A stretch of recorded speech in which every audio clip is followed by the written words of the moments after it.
Hi, Gloria Lybecker here with Healing You. Today I've been thinking about how fear can take us out. And there's a couple different kinds of fear that I've become familiar with in my life. One of the fear is that we are actually in danger.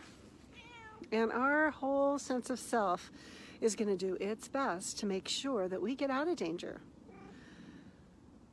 And the other kind of fear is the fear that we don't matter. It's an alarmed aloneness where we literally feel completely and utterly alone.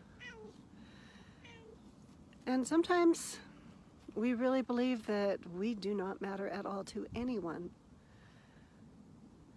And that maybe nobody else in the whole world has ever experienced that pain. It can show up for some as a sense of abandonment, rejection. Have you ever been ridiculed or made fun of? Maybe you've been dismissed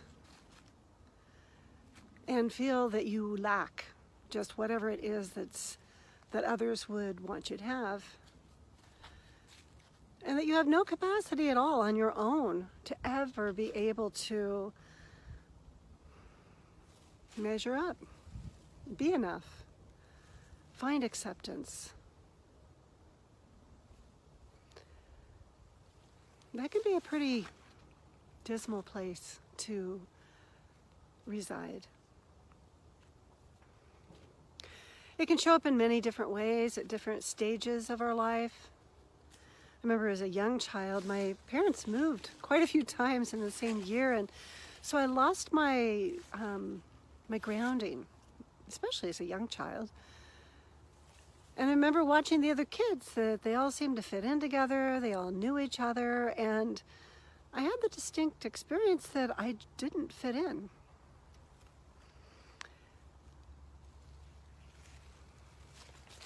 And I didn't even know there was anyone that I could talk to about it. Those conversations were not common, at least not in my life. Maybe they're not common in yours. So what's really important is to know that you do make sense, and that it's possible to find places where you can have those conversations.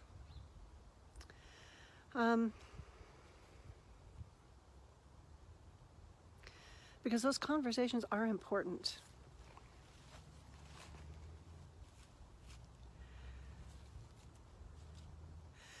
One of the things that some of us also find is that when we're in nature or when we're with animals, that there's a sense of peace, of comfort, of aliveness that we can experience that maybe we didn't experience with other people.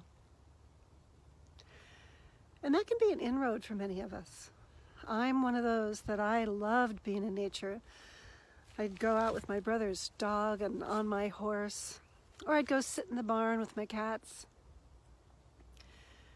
And I'd be at peace, going for walks in the woods.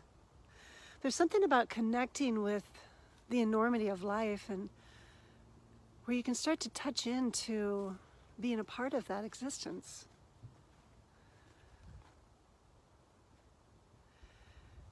And what I want to put out there is,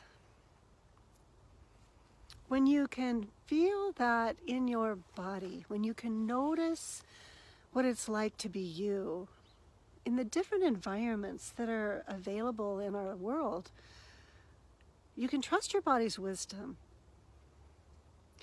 to allow you to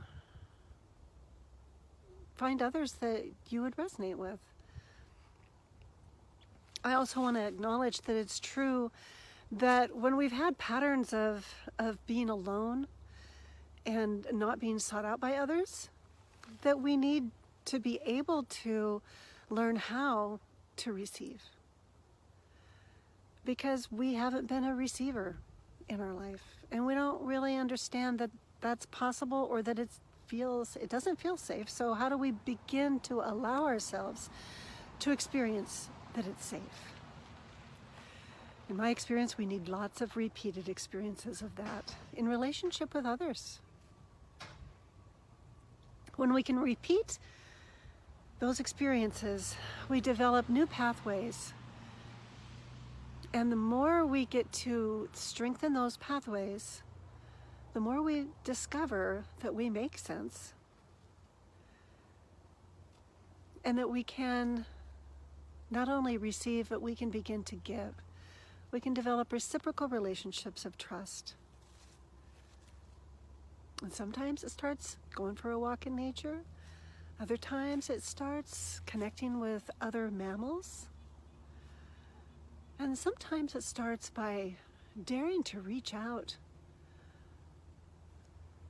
and allow your experience to be felt and heard, and noticing what that's like. So I encourage you, if you resonate with this, to dare to reach out, to have a conversation, because your experience really does matter. And we need to hear your voice in this world. Thanks for being on this journey with me today. Healing you.